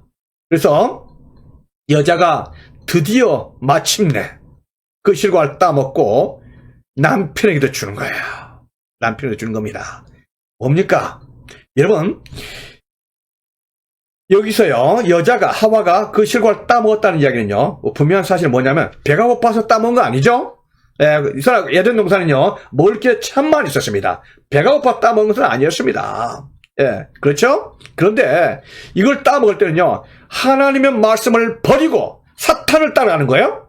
하나님을 그들의 주인으로 섬기지 않고 사탄을 그들의 주인으로 두는 겁니다. 하나님을 반역하고 사탄을 따라가고자 결심하고 결단한 동기가 되는 거예요. 뭡니까? 이게 뭡니까? 이게 바로 반역이에요. 하나님에 대한 반역죄가 형성되는 것입니다. 그래서요, 아담과 하와가 이 죄를, 선악과를 따먹은 것은 그만큼 무서운 그 의도가, 그 행동이, 하나님에 대한 반역적인 행동이 그 속에 포함된 것을 보게 됩니다.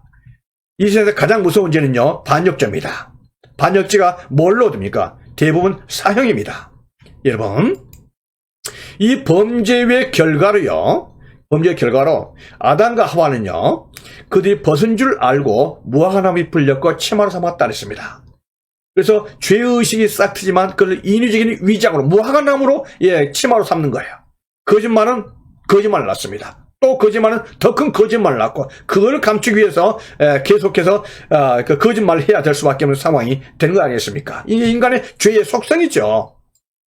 그 다음에 하나님과의 관계 속에서요, 하나님의 관계, 그 아름다웠던 그 행복했던 하나님과의 관계가 단절된 거예요. 파괴된 거 아니겠습니까? 그 하나님께 예배드리면서 그 찬양하고 그 기쁘고 그 행복했던 하나님에 대한 예배가 이제는 하나님이 두려움 존재로 변한 거예요. 이게 무서운 거 아니겠습니까? 하나님을 떠나게 된 거죠. 심지어요, 너는 나다고 말했었던 그 아름다운 아담과 하와의 그 관계가, 사랑의 관계가요, 이제 너 때문에, 이 여자 때문에 내가 죄를 범했다는 서로 질타하고, 여러분, 서로 저주하는 인간 관계의 단절로 변하게 된 것을 보게 됩니다. 범죄의 결과가 얼마나 무섭습니까? 바로 그 아름다웠던 행복했던 낙원, 그 에덴이 불행의 동산, 저주의 동산으로 바꾸어진 줄로 믿습니다. 이게 우리에게서는 정말 통탄한 그 아름다웠던 에덴이 이제는요, 탄식으로 변한 겁니다. 불행한 에덴, 저주의 에덴. 우리의 낙원이 이제 이 사탄과 인간의 범죄로 말미암아 이렇게 폐허가 되는 것을 우리가 보게 되겠습니다. 여러분, 정말 탄식이 나오는 거 아니겠습니까? 이러한 상황 속에서 하나님을 반역하고 하나님의 말씀을 따랐었던 아담과 하와에게 하나님께서는 어떻게 하셔야 되겠습니까? 하나님께서 하셨던 것은 뭐였었나요? 하나님께서 아담에게 찾아오신 줄로 믿습니다. 아담에게 찾아오셔서 내가 어디에 있느냐 이렇게 물어보십니다. 여러분, 여기서 하나님께서 아담이 어디에 있는 줄 몰라서 내가 어디에 있느냐 이렇게 물어보시겠습니까? 무슨 뜻일까요? 하나님의 탄식과 동정과 연민, 하나님의 탄식, 안타까움의 표현일로 믿습니다. 너는 하나님께 있어야 될 그 위치, 하나님의 말씀을 순종하고 하나님의 청지기로서의 그 아름다운 위치, 참 존귀한 위치 가운데 있어야 되는데 내가 하나님을 떠나고 사탄의 종이 되었구나. 내가 어디에 있느냐? 여러분, 하나님께서 인간이 범죄했다 할지라도 하나님께서는 그 인간을 그냥 내버려두지 않으시고 찾아오시는 하나님인 줄로 믿습니다. 바로 여기에 모든 문제의 해결책이 하나님께 있습니다. 하나님께서 찾아오신 줄로 믿습니다.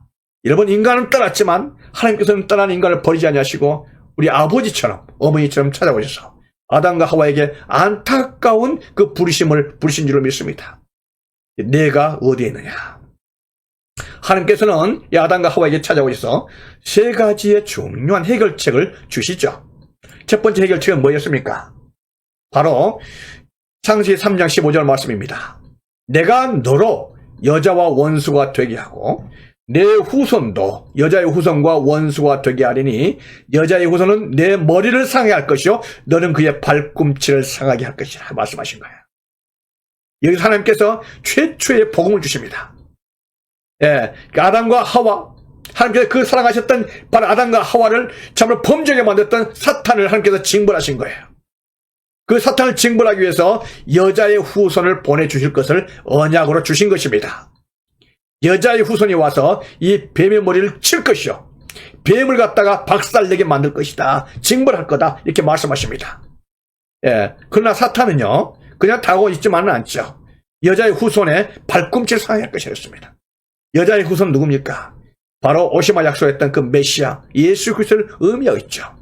이 세상에는 모든 족속은요 남자의 후손입니다. 남자의 씨를 따라가죠. 그러나 남자의 씨가 없이 부정 모신에 의하지 않고 여자의 후손으로 태어나셨던 동정녀 마리아, 성령을 통해서 태어나셨던 바로 메시아를 의미하고 있는 건 아니겠습니까? 하나님께서 이 메시아가 올 것을, 그리고 이 메시아를 통해서 하나님과 인간의 모든 관계가 다시 회복될 것을 언약으로 주신 말씀, 여자의 후손입니다. 메시아가 올 것을 말씀을 하십니다. 또 한 가지 우리가 알아야 할 것은 뭐냐면요, 여자의 후손과 사탄의 후손, 사탄과의 관계는요 전쟁의 관계요 갈등의 관계인 걸 보게 됩니다. 그래서 뱀은 이 사탄은요 앞으로 여자 후손이 태어날 것을 알아요. 여자의 후손이 온다면은 그의 머리를 칠 것이요 그를 갖다가 패망하게 만들 존재라는 사실을 사탄은 알죠. 그래서 사탄과 여인의 후손 관계는 긴장 관계, 영적 관계고 갈등 관계, 투쟁 관계로 가게 될 것입니다. 바로 이 부분이요 최초의 원시 복음이고 창세기 3장에 나왔을 때 이 말씀이 요한계시록까지 흘러가는 그런 하나님의 말씀의 한 그 애언이라고 볼 수가 있습니다. 성경은 이렇게 흘러갈 것이고 인류 역사는 이렇게 흘러가게 될 것입니다. 여자의 후손은 오게 될 것이고 여자의 후손은 사탄의 머리를 치게 될 것이고 사탄은 패망하게 될 것이고 사탄은 여자의 후손의 발꿈치를 상하게 하는 이러한 과정으로 갈 수밖에 없다는 사실을 바로 창세기 3장 15절 말씀은 말씀하시고 계십니다. 누구를 말씀하시고 계시나요? 이 부분은요, 사탄의 머리를 치신 것은 예수님께서 십자가에 달리시고 부활하심으로 이 사탄의 머리를 치었습니다. 사탄은 깨어진 거죠. 그러나 이 사탄은요, 다음에 백마 타고 오신 예수님의 아마겟돈 전쟁에서 완전한 박살과 무정에게 빠뜨리는 그런 그 일을 경험하게 될 겁니다. 이 세상은 앞으로 예수님의 완벽한 승리 가운데서 이루어질 줄로 우리는 믿습니다. 바로 이 부분을 우리 창세기 3장 말씀에서 우리 최초의 복음으로 하나님께서 주셨던 것을 보게 됩니다. 여러분, 우리가 하나님의 구원의 언약사 중에서요, 창조의 언약 받고 선악과 언약을 보았고요. 또 하나 뭐였습니까? 여인의 후손의 언약을 보았습니다. 중요한 말씀을 살펴보고 있는 중에 있습니다. 여인의 후손을 보내마 약속하셨던 하나님의 구원의 언약사입니다. 첫 번째, 하나님의 해결책이었습니다. 다음에 하나님께서 죄를 지은 아담과 하와에게 주셨던 말씀은요, 하나님께서 아담과 하와에게 찾아오셔서 무화과 나무로 부끄러움을 가리고 있었던 아담과 하와에게 가죽옷을 지어서 입히셨습니다. 가죽옷은요, 양의 피에 적셔 있는 가죽옷이었습니다.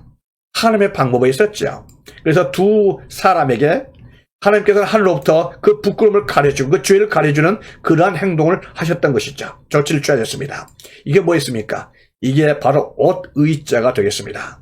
하나님께서 예수 그리스도의 가죽옷을 우리에게 주시마 약속하신 예수님의 가죽옷 피의 옷에 이게 그 그림자인 것을 우리가 보게 되는 것이죠. 가죽옷은 예수님의 상징입니다. 다음에 또 하나는요, 하나님께서 아담과 하와가 죄를 지은 아담과 하와가 앞으로 죽게 될 아담과 하와가 생명나무를 따먹고 영생할 것을 염려하셨습니다. 무슨 뜻입니까? 죽을 운명입니다. 어떻게 해서는 죽겠죠. 그러나 죽을 때 그냥 죽는 게 아니라 병들어 죽겠죠. 그러면서 생명나무 과일을 따먹은다면 죽을 운명, 병든 운명이 계속해서 병든 상태에서 고통이여 이 땅에서 참으로 어려울 겁니다. 너무나 힘들지 않겠습니까? 그런 하나님의 뜻에 따라서 하나님께서는 에덴 동산에서 아담과 하와를 내어 보내십니다. 선악과 따먹은 그 아담과 하와가 생명나무 과일까지 먹으면서 죽을 운명, 병든 운명으로 영생하면서 사는 그 불행한 운명을 하나님께서는 보시지 않은 거죠. 하나님의 사랑의 발로인 줄을 믿습니다. 하나님께서 사랑하셔서 그렇게 하신 거예요. 그래서 생명나무를 따먹지 않도록 하신 거죠. 그렇게 하고 하나님께서는요, 생명나무의 길을 지키게 하십니다. 이 생명나무를 따먹지 못하도록 한 거예요. 그래서 하나님께서 때가 됐을 때 인간은요, 죽게 만들고 새로운 하나님의 나라의 그 후에, 사후에 그 길을 하나님께서 준비해 주신 것을 보게 됩니다. 생명나무 길을 지키게 했던 하나님이셨어요. 그러나 여러분, 우리 이 생명나무, 이걸 다 굳이 우리가 표현한다면요, 불로초라고 볼 수도 있지 않겠습니까? 사람들은 지금도 불로초를 찾아다닙니다. 죽을 운명인 인간들은요, 불로초를 찾아다닙니다. 그러나 불로초는 이 세상 어디에도 없습니다. 물질적인 영생의 생명을 찾을 수가 없습니다. 그러나 우리는 분명히 압니다. 이 생명이 어디에 있습니까? 예수 그리스도 안에 있는 줄로 믿습니다. 예수님께서 우리의 생명이 되십니다. 아멘이십니까? 예수님이 생명이십니다. 생명나무의 과일은 바로 예수님이십니다. 예수님 안에 생명이 있고 영생이 있는 줄로 믿습니다. 그래서 하나님께서는 우리에게 바로 이 생명나무를 예수님을 통해서 구원 주신 예수님을 통해서 주시고자 하신 것을 보게 됩니다. 저희들이 이렇게 해서요, 창세기 말씀을 통해서 하나님의 말씀을 살펴보았습니다. 에덴 동산은 우리에게 있어서는 감탄과 탄식입니다. 죄를 범하는 인간, 바로 그것이 에덴의 불행으로 바뀌었습니다. 저주의 에덴으로 바뀌었죠. 여러분, 이 에덴이 어떻게 회복될 수 있겠습니까? 누구를 통해서 회복될 수 있겠습니까? 이 낙원의 하나님 나라에 우리는 가기를 원하잖아요. 영원한 소망스러운 이 에덴입니다. 하나님의 나라입니다. 이 낙원입니다. 어떻게 다시 회복할 수가 있겠습니까? 이 에덴의 회복은요, 바로 여자의 후손에게 있는 줄로 믿습니다. 예수님을 믿음으로 말미암아 에덴이 회복되어지고 하나님 나라가 회복되어지고 참으로 하나님의 새하늘과 새 땅이 열리는 그 땅에 가게 될 줄로 믿습니다. 여인의 후손 메시아신 예수님 안에 영원한 생명이 있는 줄로 믿습니다. 믿습니까? 아멘. 예수님께서 이걸 이루신 줄로 믿습니다. 네, 우리의 에덴은요, 탄식이지만 그러나 예수님 안에서 회복되는 줄로 믿으시고 나아가시는 여러분 되시기를 축원드리겠습니다. 오늘 성경 파노라마 우리 창세시대 6강이었습니다. 그러면서 에덴에 대해서 살펴보면서 하나님의 말씀 또 은혜 나누는 시간을 가졌습니다. 모두 에덴 통해서 예수로부터 주시는 그 행복의 에덴 생각하시면서 참 그 은혜 누리시는 여러분 되시기를 축원드리겠습니다. 네, 감사합니다. 안녕히 계십시오.